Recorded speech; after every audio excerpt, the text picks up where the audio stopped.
Hello bachcho, let's read the question. The question says a cell is having two boundaries, the outer being cell wall and inner being plasma membrane. The inherent property of this pair moving from outside to inside is, हमसे बोला गया है कि एक cell की दो boundaries हो सकती है which are the cell wall जो कि आउटर बाउंड्री है and plasma membrane जो इनर बाउंड्री है. अगर हम आउटसाइड टू इनसाइड मूव करें यानी कि from cell wall to cell membrane, तो इन मेम्ब्रेन्स की जो प्रॉपर्टी है वो क्या है, हमें वो चूज करना है फ्रॉम द गिवन ऑप्शंस. इस क्वेश्चन में हमारा की कॉन्सेप्ट है सेल. सेल को हम बोलते हैं the basic structural and functional unit of life. It is the basic structural and functional unit of life. अब ये जो सेल है ये दो तरीके का हो सकता है. It can be a prokaryotic cell या फिर ये हो सकता है एक यूकैरियोटिक सेल. जो प्रोकैरियोटिक सेल होता है इसमें well defined nuclear region present नहीं होता. No well defined nuclear region is present in the prokaryotic cells. और यूकैरियोटिक सेल्स में well defined nuclear region present होता है. प्रोकैरियोटिक सेल्स का एग्जाम्पल हो सकता है एक बैक्टीरिया और यूकैरियोटिक सेल्स के एग्जाम्पल्स हैं plant, fungi and animal sales.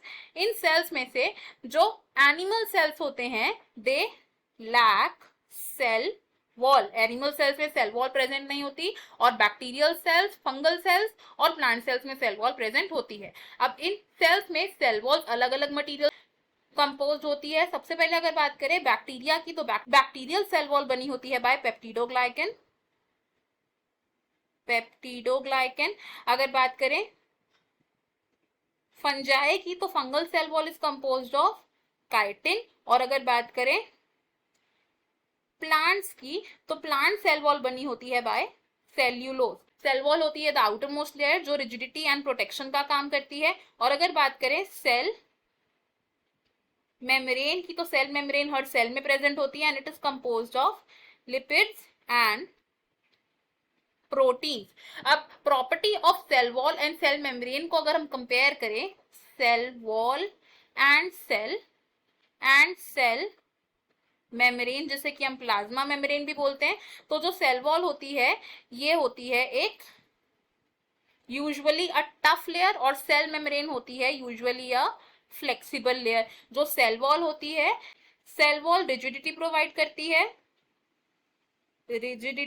करती है और साथ ही साथ जो सेल वॉल होती है it is a fully permeable layer यानी कि बहुत सारे मटेरियल्स की एंट्री एंड एग्जिट को परमिट कर सकती है into and out of the cell. लेकिन अगर बात करें सेल मेम्ब्रेन की तो इसे हम बोलते हैं semi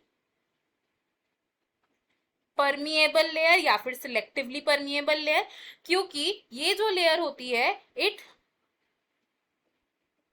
permits the entry of only some substances. तो inherent property of cell wall क्या है, it is permeable and inherent property of cell membrane या plasma membrane क्या है, it is semi permeable. तो अगर हम अपने ऑप्शंस देखें तो इसमें से हमारा जो ऑप्शन सी है वो करेक्ट होगा बिकॉज परमिएबल है cell wall and semi permeable है सेल मेम्ब्रेन. बाकी के ऑप्शंस हमारे यहाँ पर रॉन्ग हो जाएंगे. हमारा करेक्ट आंसर ऑप्शन सी है. I hope you have understood it well. Best of luck. Thank you.